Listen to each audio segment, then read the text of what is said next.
Angleterre, on a eu du bol. On est allé en Angleterre juste avant qu'ils virent la vieille, là. La première sinistre, là, comment elle s'appelait avec le nez?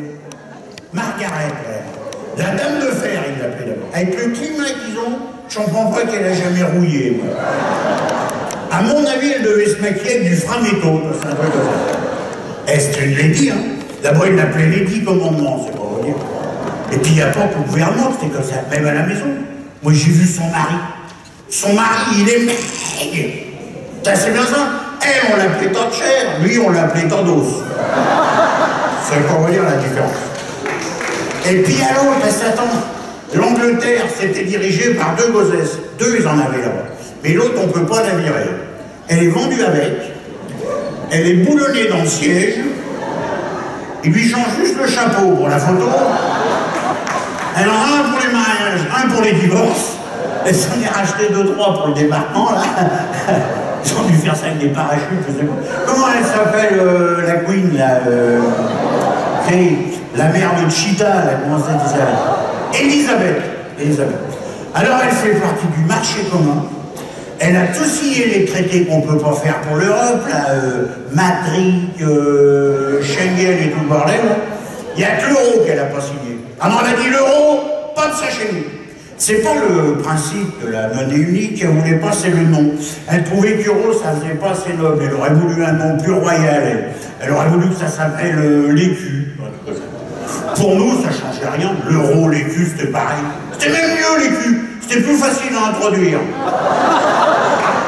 Oui, on gagne sa vie comme on peut. Venez pas m'emmerder. Alors bon. Non. Il est con. Bon, alors attends, donc la Queen, elle a tout signé les trucs pour l'Europe, et pourtant, elle ne peut pas voir les Espagnols. Je le dis, si on a parmi vous, elle ne peut pas les sentir en peinture. Depuis qu'elle a entendu dire que les Espagnols, ils pensaient qu'un truc, c'est entrer dans l'arène.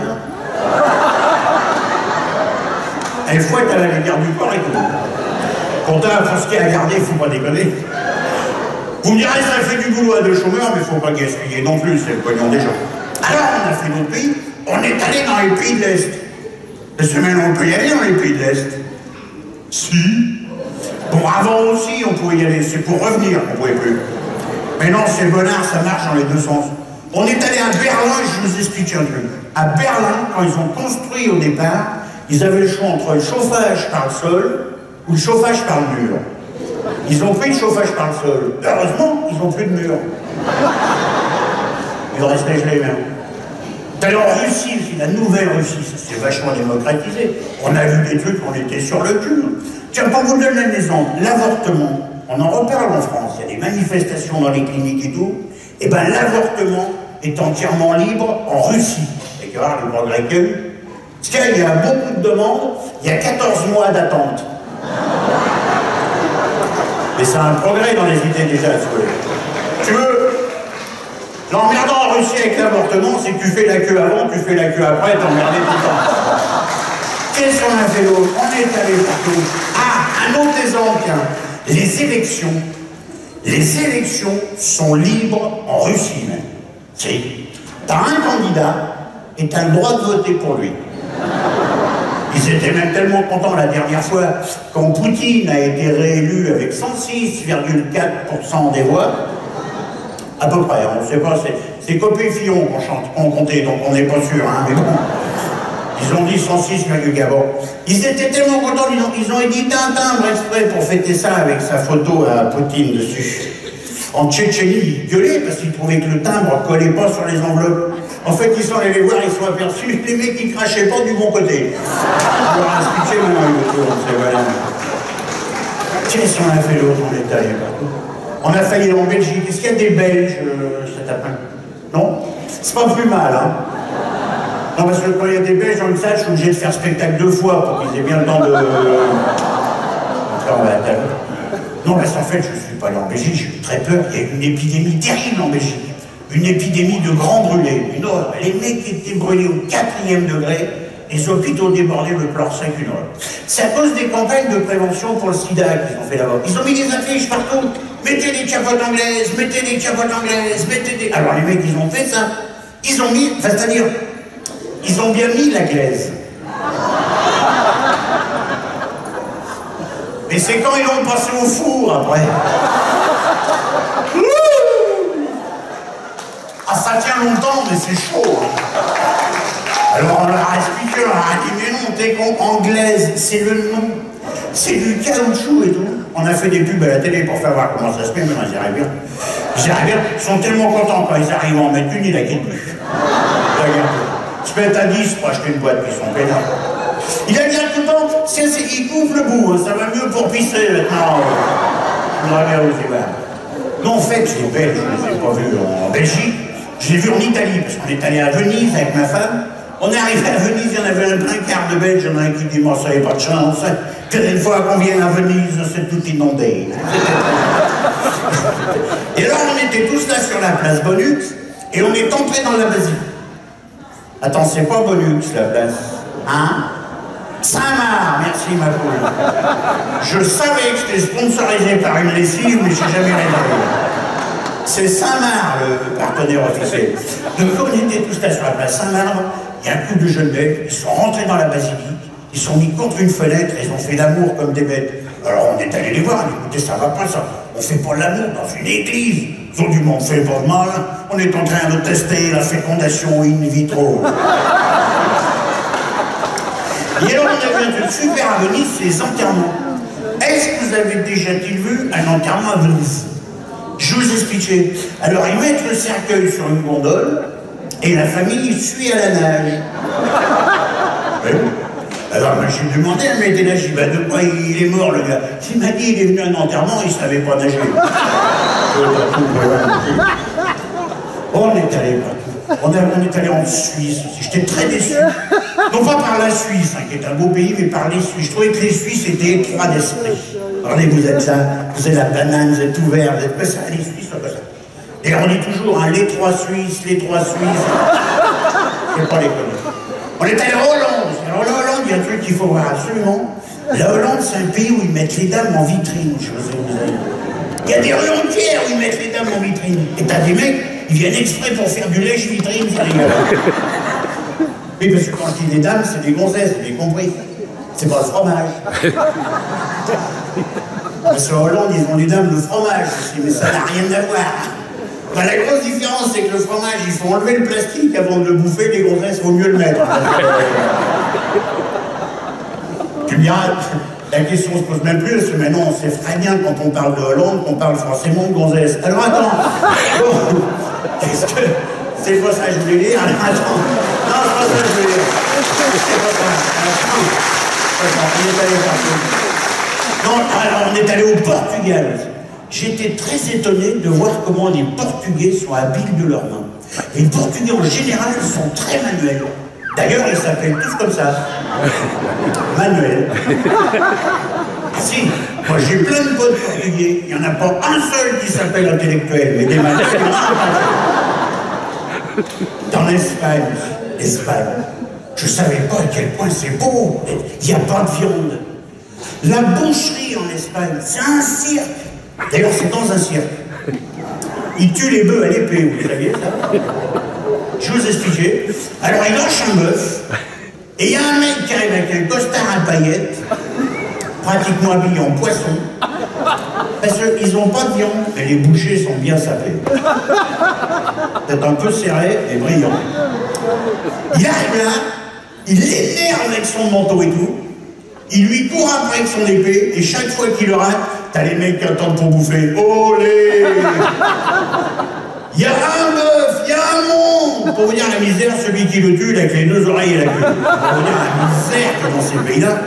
Et un mec, une fois, il me dit, si tu vas en Espagne, le jour où il y a la corrida, il y a un truc qu'il ne faut pas louper, tu vas dans le petit bistrot qui est pile en face des arènes, et tu demandes la spécialité du chef. Il dit, super, il t'amène une assiette avec une sauce, et dedans, il y a deux sortes de... Ça fait des boules un peu si gros. C'est les trucs du taureau, là, comment ça s'appelle les choses de la vie, là, il y a un nom. Hein? Les gesticules. Les gesticules. Donc moi je demande ça. L'autre il m'amène l'assiette, la sauce, il y avait deux petits trucs qui dépassaient à peine. J'appelle le chef, j'ai dit écoutez, ça va pas. Il m'a dit que c'était grosse boule, même des deux petits trucs. Il m'a dit oui, mais qu'est-ce que vous voulez? C'est pas toutes les fois le taureau qui perd. Qu'est-ce que vous voulez que je dise? Qu'est-ce que vous voulez que je dise? Merci beaucoup. Merci beaucoup. Alors, comme vous êtes un public public sympathique, chaleureux, puis que je suis tellement content d'être là avec toute l'association, et puis Christian, et puis tout ça. Je me prends sur moi, j'espère que ça va pas trop désorganiser le spectacle. Je vais vous faire un petit supplément. Ah, il est content, public. On va le refaire, mais plus spontané. Mesdames et messieurs, quand vous êtes un public sympathique, chaleureux, j'ai beaucoup de plaisir avec toute l'association Christian, tout ça. Je vais vous faire un petit supplément. Ils sont aussi cons qu'ailleurs, les gens. Supplément qui était entièrement prévu, parce qu'on va pas s'amuser à faire des trucs gratuits, alors attends. Parce que...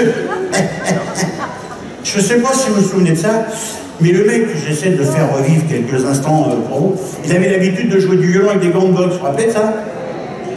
Vous pouvez jouer des tas de trucs avec son violon et ses gants de boxe. Vous pouvez jouer le temps des cerises, ou des fois le temps des cerises, oui. Ou même, oui aussi, oui. Voire même, mais plus rarement.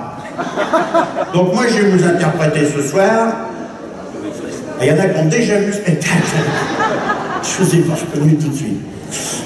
Le temps des cerises. Alors il y a des gens qui disent ah, ça doit être vachement compliqué de jouer du violon avec des gants de boxe.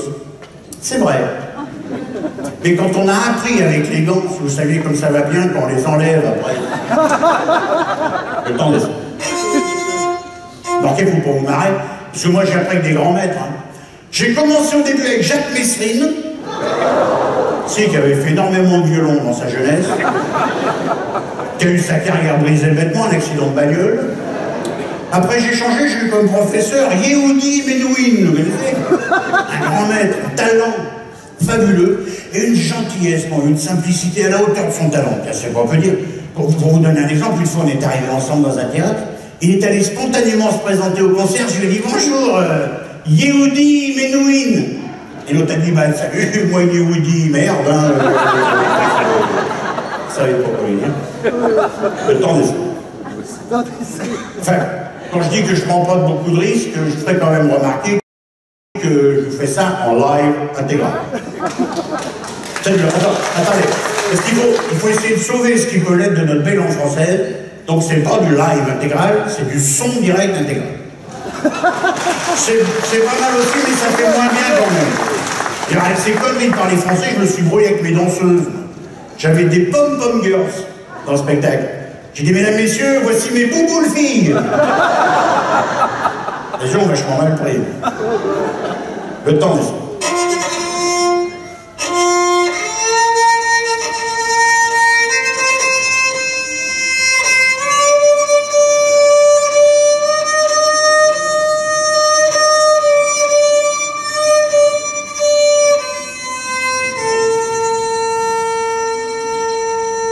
Jusque-là, on reconnaît bien. Non. Vous allez regretter après. Non, parce qu'après, ça se bloque.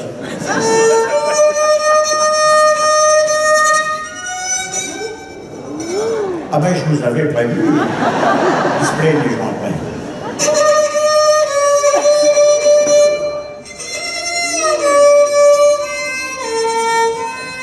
C'est là, surtout.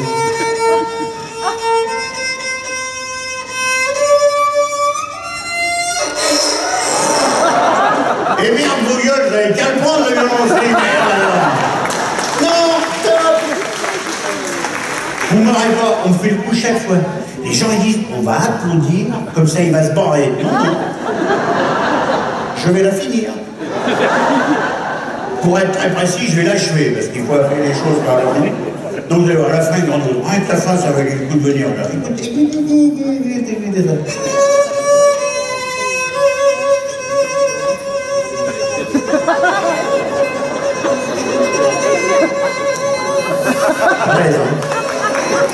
Il paraît que c'est joli, mais c'est un peu agaçant. Alors les meilleures choses ayant une fin.